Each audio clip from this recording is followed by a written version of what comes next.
nasci no lar adventista e me afastei quando eu tinha 10 anos.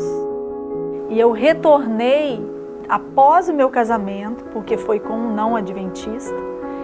E quando eu casei, fiquei grávida, aí que eu retornei à igreja e comecei a me dedicar mesmo. Ele não gostou muito, mas eu quis estar na igreja com meu filho. E eu passei a trabalhar 100% para Jesus. Eu dava aula na escola adventista do IBES. Tudo que me pediam para fazer, eu estava fazendo. A gente fazia muito trabalho missionário.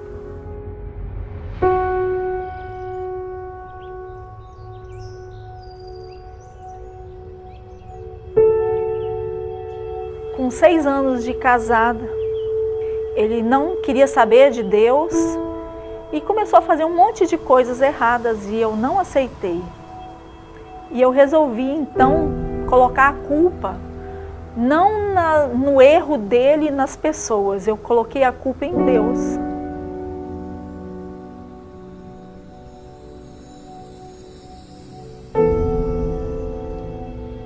E saí da igreja, prometendo que nunca mais colocaria os pés dentro da igreja adventista de Campo Grande.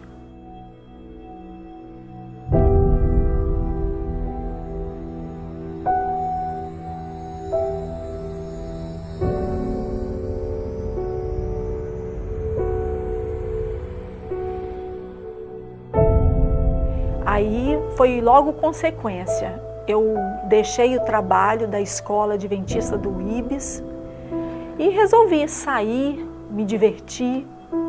Coisas que eu não fazia antes, eu comecei a fazer. Passar a noite fora de casa, dançando, curtindo. Porque antes meus pais não me deixavam fazer e eu queria aproveitar.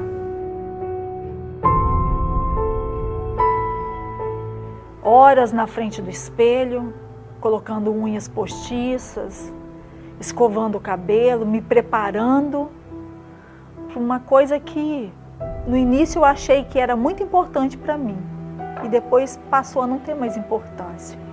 No outro dia voltava tudo como antes, eu me sentia sozinha e vazia, mas ninguém podia chegar perto de mim e falar de Deus para mim. Eu passei a ter aversão, porque eu pensei que todo instante Deus era culpado de estar permitindo sofrimento na minha vida. Eu queria minha vida de volta. Eu só queria ser feliz. E aí eu passei a me trancar em casa. E aí eu comecei a entrar em salas de bate-papo e conversar. Até que apareceu um homem e eu comecei a conversar com ele. E ele se demonstrou ser aquilo que eu queria. Ele mandou uma passagem aérea e eu fui a São Paulo conhecê-lo. Esse homem, ele cobria assim, todas as minhas expectativas na época.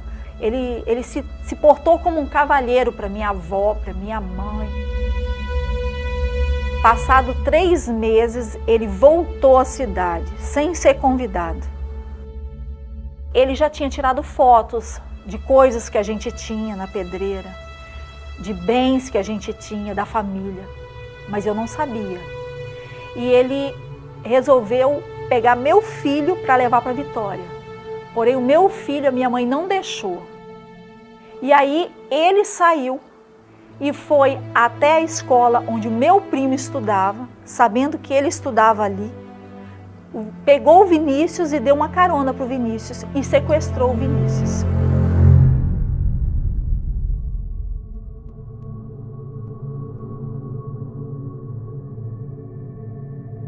Estava dentro da minha casa, estava fazendo almoço, a menina estava limpando a casa, eu ia lavar lá fora, na garagem, e aí a campainha tocou.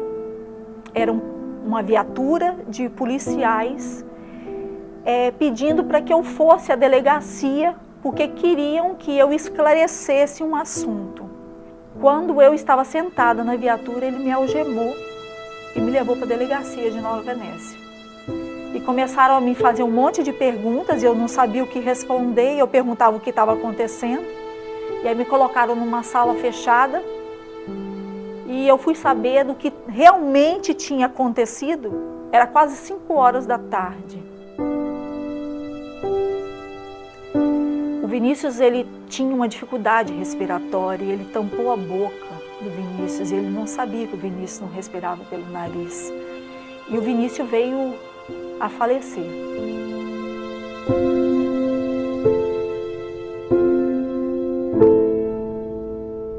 E ele tentou fugir do lugar. A polícia então recuperou esse homem e levou para a delegacia. E quando eu soube do que aconteceu, eu comecei a gritar desesperada. Eu falei, não é possível. Não, ele não fez isso. Gente, ele não fez, esse homem é um gentleman. Mas quando eu vi do alto da escada, eu descendo, e ele passando na minha frente, algemado, eu cheguei a questionar por quê. E ele falou, meu plano deu errado. Eu vou te falar uma coisa. Eu não consegui sair dessa. E você também não vai sair. Se você não for minha, você não vai ser de mais ninguém. E ali começou o inferno na minha vida. A justiça começou a acreditar na voz de um mentiroso. Por mais que eu gritasse e falasse com eles, eu não tenho culpa, não fiz, não fui eu. Ninguém acreditou em mim. Fui presa.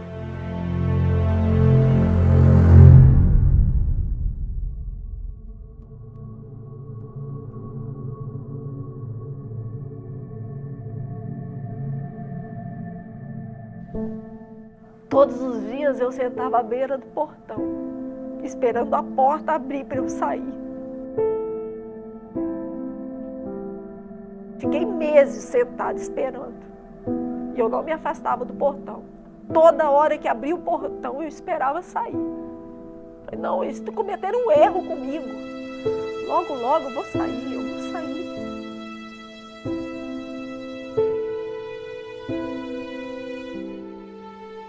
Mas a minha liberdade, ela não vinha.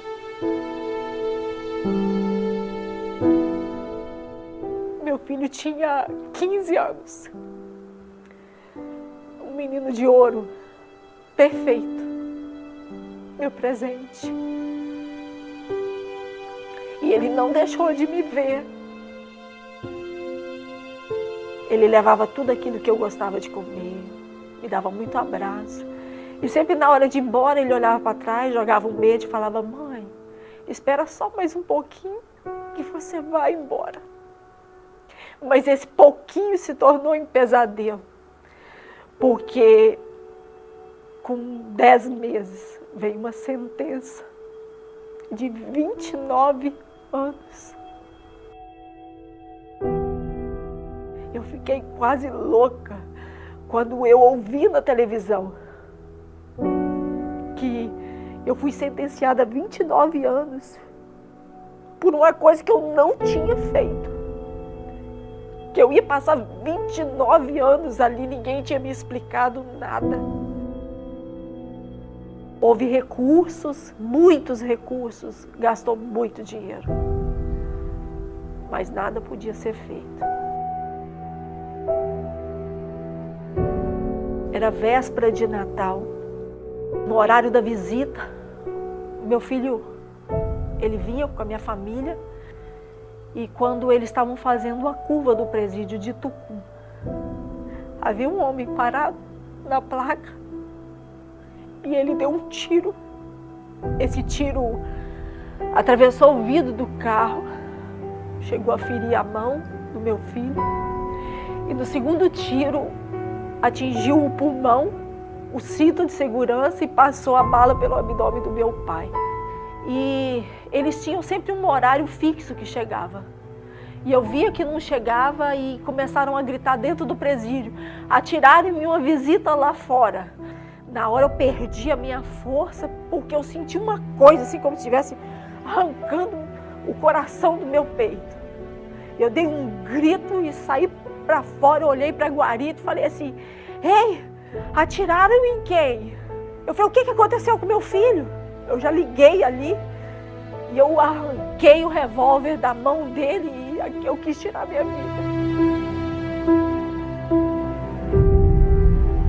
Eles correram para o hospital meridional, mas não teve jeito. A próxima cena que eu tenho na minha mente, eles deixaram o advogado que me defendia ir ao presídio falar onde que estava sendo sepultado o meu filho, onde ele ia ser velado.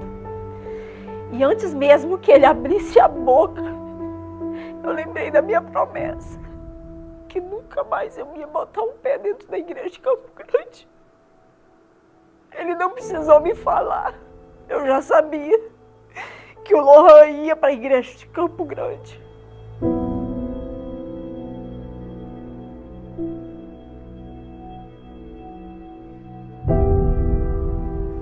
Eu olhei para dentro da igreja, quando eu deparei com aquele caixão lá na frente, Deus, ele foi quebrando meu coração até eu chegar lá. Eu fui chegando na frente do meu filho aos pedaços, sem força, sem fala. Não acreditando, eu pensei que ele fosse abrir os olhos a qualquer momento, que aquilo ali era uma pegadinha, que alguém estava fazendo alguma coisa para me convencer que eu tinha que voltar para os braços de Deus. Eu não pensei que aquilo fosse verdade, mas era verdade.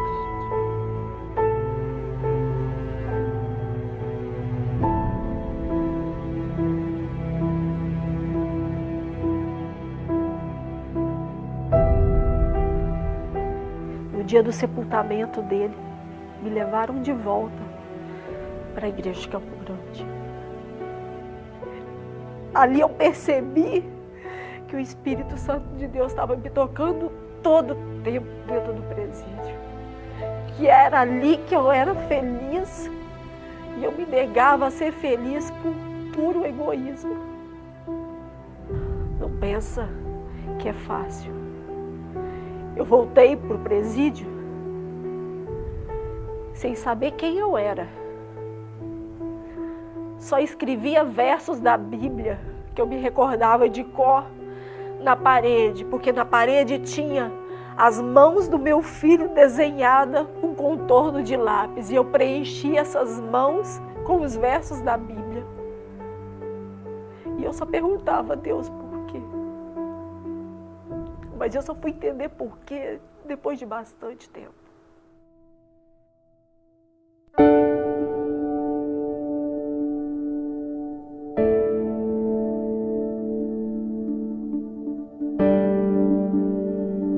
E eu passei a me agarrar com uma tábua de salvação. Eu preciso ver meu filho de novo. No dia da ressurreição eu vou ver ele outra vez. E aí teve a saída do Dia dos Pais, a saída temporária. E eu resolvi me batizar.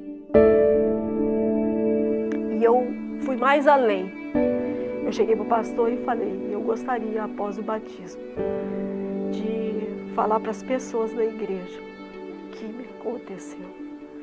Eu preciso falar isso, porque eu preciso que eles saibam e que os jovens aprendam, entendam o que me aconteceu. E é por isso que eu falo isso agora. Apesar da minha rebeldia, ele não se esqueceu de mim. Ele foi lá e me resgatou. E me deu a oportunidade de eu recomeçar, de eu ser uma nova pessoa. Hoje eu tenho a família que me ama, um marido, a oportunidade de recomeçar, de reconstruir minha vida, de ser útil para Deus pregando o Evangelho, de trazer pessoas para Jesus, que é o mais importante. E eu digo que vale a pena se agarrar a Cristo, porque esse mundo não vale a pena. Vale a pena voltar para os braços de Jesus.